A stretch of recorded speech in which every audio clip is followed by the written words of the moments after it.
నీ విషాన్ని, నీ అహంకారాన్ని ఇక్కడ చూపించకు. యమునను విడిచివెళ్ళు. లోంగిపోండి రాక్షసులారా, మీ పాలన ఇప్పుడు ముగుస్తుంది.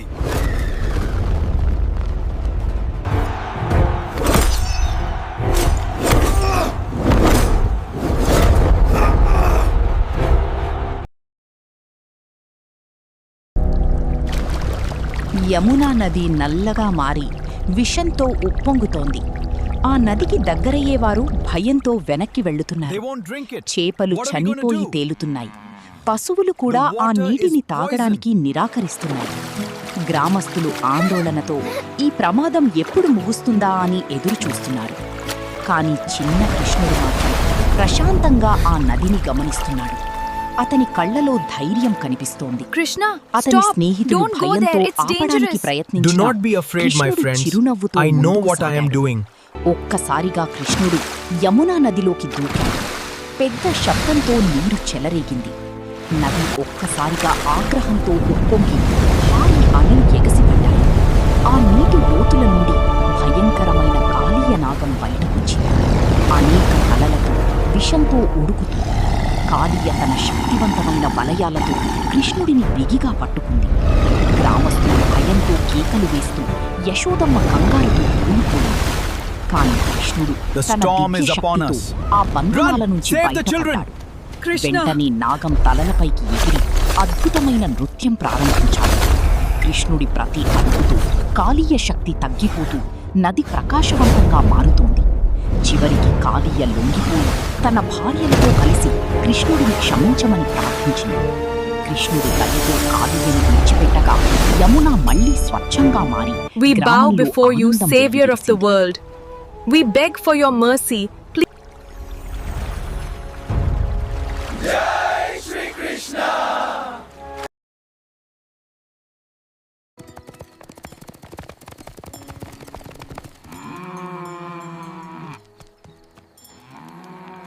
What was that? The sky! Look at the sky! Run! Gokula గ్రామంలో సాయంత్రపు ప్రశాంతత అలుముకుంది. ఆవులు ఇంటికి తిరిగి వస్తున్నాయి.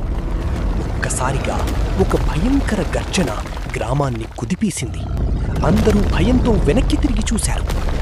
ఎద్దు రూపంలో అరిష్టాసురుడు గ్రామంలోకి దూసుకొచ్చాడు. అతని కళ్ళలో అగ్ని జ్వాలలు మెరుస్తున్నాయి. అతని ప్రతి అడుగుతో నేల కంపిస్తూ దుమ్ము మేఘాలు ఎగిసిపడుతున్నాయి. గ్రామస్తులు ప్రాణాల కోసం పరుగులు తీస్తూ పిల్లలను కాపాడేందుకు ప్రయత్నిస్తున్నారు. ఆ సమయంలో కృష్ణుడు మాత్రం ప్రశాంతంగా ముందుకు అడుగులు వేశాడు. అతని ముఖంలో భయం లేదు. అరిష్టాసురుడు ఆగ్రహంతో కృష్ణుడి వైపు తీసుకొచ్చాడు. వేగం పెరుగుతోంది. కృష్ణుడు చాకచక్యంగా అతని దాడిని తప్పించుకున్నాడు.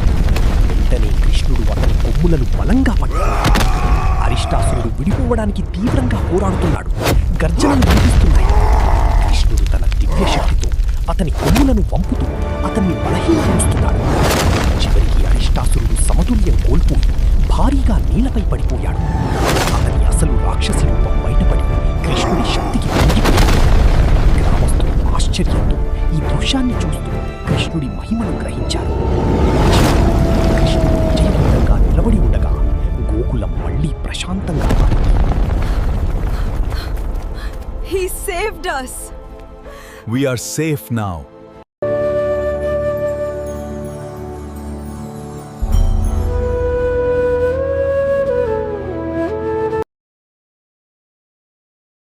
You can't catch me. Watch this. Gokula I am గ్రామంలో coming.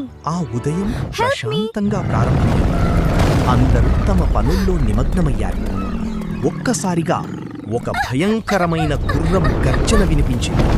పక్షులు భయంతో ఎగిరిపోయాయి. కేశి అనే రాక్షసుడు గుర్రం రూపంలో గ్రామంలోకి దూసుకొచ్చాడు. అతని కళ్ళలో అగ్ని మెరుస్తోంది. అతని వేగానికి నేల కంపిస్తూ దుమ్ము మేఘాలు ఎగిసిపడుతున్నాయి. గ్రామస్తులు ప్రాణాల కోసం పరుగులు తీస్తూ ఎక్కడికి పారిపోవాలో తెలియక అయోమయంలో ఉన్నారు. ఆ సమయంలో కృష్ణుడు మాత్రం ప్రశాంతంగా ముందుకు వచ్చాడు. అతని ముఖంలో ధైర్యం కనిపిస్తోంది. కేశి కోపంతో కృష్ణుడిపై దాడి చెయ్యడానికి దూసుకొచ్చాడు. కాని కృష్ణుడు స్థిరంగా నిలబడి సరైన సమయాన్ని ఎదురుచూశాడు. కేశి తన నోరు విప్పి కృష్ణుడిని మింగేందుకు ప్రయత్నించాడు. ఆ క్షణంలో కృష్ణుడు తన చేతిని అతని నోటిలో పెట్టాడు. ఆ చేతి నుంచి దివ్యశక్తి వ్యాపిస్తూ కేశి శరీరాన్ని కుదిపీసింది. కేశి తీవ్రంగా పోరాడినా అతని శక్తి క్రమంగా తగ్గిపోతోంది. ఒక్కసారిగా అతని శరీరం పేలి రాక్షసుడు అక్కడికక్కడే నశించాడు. గ్రామస్తులు ఆశ్చర్యంతో ఈ అద్భుతాన్ని చూస్తూ కృష్ణుడి మహిమను గ్రహించారు. చివరగా కృష్ణుడు ప్రశాంతంగా నవ్వుతూ నిలబడగా గోకులం మళ్లీ శాంతిని పొందింది. He saved us. Look at him. He truly is a god.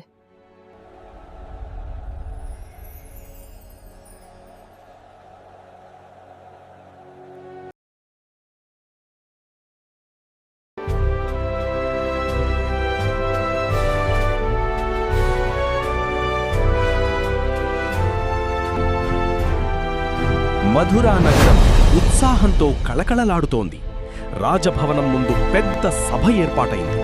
ఆ సభలో కంసుడు గర్వంగా సింహాసనంపై కూర్చుని తన శక్తిని ప్రదర్శిస్తున్నాడు. It is Krishna. కానీ ఆ రోజు అతని And Balarama. విధి మారబోతోంది. ప్రజల్లో ఒక అపరిచిత ఉద్వేగం నెలకొంది. కృష్ణుడు మరియు బలరాముడు ధైర్యంగా ఆ రంగంలోకి అడుగుపెట్టారు. అందరి చూపు వారిపైనే నిలిచింది. కంసుడు తన శక్తివంతమైన మల్లయోధులను వారిపై దాడి చెయ్యమని ఆజ్ఞాపించాడు. చానూరుడు, ముష్టికుడు ఆగ్రహంతో కృష్ణుడు, బలరాములపై దూసుకొచ్చారు.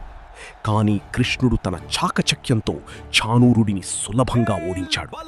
బలరాముడు కూడా ముష్టికుడిని బలంగా నేల కొరిగించాడు. ప్రజలు ఆశ్చర్యంతో కేకలు వేస్తున్నారు. ఇది చూసిన కంసుడు కోపంతో ఉలిక్కిపడి తన సైన్యానికి ఆజ్ఞలిచ్చాడు. ఆ క్షణంలో కృష్ణుడు ఒక్కసారిగా ఎగిరి సింహాసనం వైపు దూసుకెళ్లాడు.